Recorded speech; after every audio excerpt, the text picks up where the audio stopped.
আরিশা আর আমি দুইজন মিলে বানাবো আজকে গাজরের হালুয়া। আমি যখন বাড়িতে থাকি বেশিরভাগ আমি কিছু না কিছু রান্না করার ট্রাই করি। তো আজকে আমি বানাতে চলেছি গাজরের হালুয়া। সর্বপ্রথম এখানে কিছু গাজর খোসা ছাড়িয়ে ভালো করে গ্রেটারের সাহায্যে গ্রেট করে নিয়েছি। আর যত ভালো গ্রেট করবে ততই কিন্তু টেস্ট আরো ফুটবে।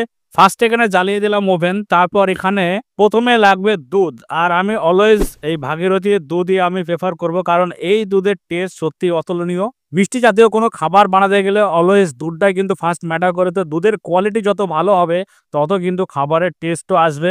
আমি যখন নিজে কোনো খাবার বানাই অলওয়েজ আমি এই ভাগীরথীর দুধ দিয়েই বানাই, কারণ হচ্ছে কি এর টেস্ট এবং গুণগত মান সত্যি অসাধারণ। ভাগীরথী শুধু দুধ বলে না, ভাগীরথীর দই, লস্যি, পনির, বিভিন্ন রকমের আইটেম আছে ভাগীরথীর। তোমরাও দেখতে পাচ্ছ ভাগীরথীর দুধ কতটা গাঢ়। আর এইভাবে কিছুক্ষণ নাড়াচাড়া করব।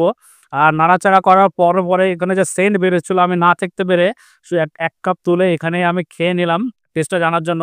আর সত্যি দারুণ টেস্ট কিন্তু ভাগীরথী দুধের। দুধটি ফুটে গিয়েছে, সেই জন্য এখানে গ্রেট করা গাজরগুলি এবার দিয়ে দিচ্ছি। আর এখানে এবার ভালোভাবে সিদ্ধ করতে হবে আগে।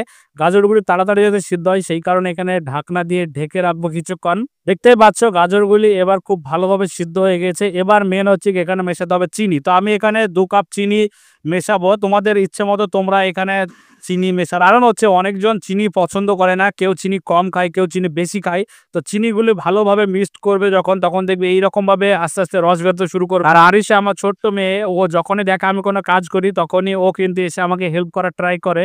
ওর বয়স সবে মাত্র 18 মাস। আরিশাকে তোমরা আমার আগের ব্লগে নিশ্চয়ই দেখেছো। তো এবার ঘি মেশানোর পালা। আর বাজারে এখন অনেক রকমের ঘি পাওয়া যায়, কিন্তু আমার কাছে ওয়ান অফ দ্য বেস্ট হচ্ছে এই ভাগীরথী ঘি। তোমরাও অলওয়েজ এই ভাগীরথী ঘিটাই ট্রাই করো, কারণ হচ্ছে গিয়ে খাবারের টেস্ট আনতে গেলে ভাই একটু কোয়ালিটিফুল ঘি তোমাকে ইউজ করতেই হবে। তো এখানে 3-4 চামচ মতো ঘি মিশিয়ে দিলাম। ঘিটি এবার ভালোভাবে তোমরা মিক্স করে নেবে এইভাবে নেড়ে নেড়ে। আর ব্র্যান্ডেড ঘি অলওয়েজ ইউজ করলে তোমাদের কোয়ালিটি কিন্তু সে আসবে, যেমন এই ভাগীরথী ঘি আমি অলওয়েজ ইউজ করি কোনো কিছু খাবার বানাতে গেলে। ফাইনালি গাজরের হালুয়া রেডি, দেখতে পাচ্ছ তোমরা। এবার এখানে তোমরা কিছু ড্রাই ফ্রুট ইউজ করতে পারো। আর তো আমি এখানে শুধুমাত্র কাজু ইউজ করব। এখানে তোমরা কিশমিশ চাইলে কিশমিশ ইউজ করতে পারো। তো এখানে কিছু কিছু ড্রাই ফ্রুট তোমরা নিজেদের ইচ্ছা মতো তোমরা ইউজ করতে পারো। দেখলে তো কত সহজভাবে বানিয়ে পেলাম বাড়িতে গাজরের হালুয়া। এবার এটা ট্রাই করার পালা। মন থেকে যখন কোনো খাবার বানাবে তার টেস্ট অলওয়েজ বেটার হবে। তো আমি এখানে বানিয়েছিলাম গাজরের হালুয়াটি। আর এবার ট্রাই করার পালা। আর ট্রাই করতে ভাই সত্যি বলতে দারুণ দারুণ লেগেছে আমার এই গাজরের হালুয়াটি।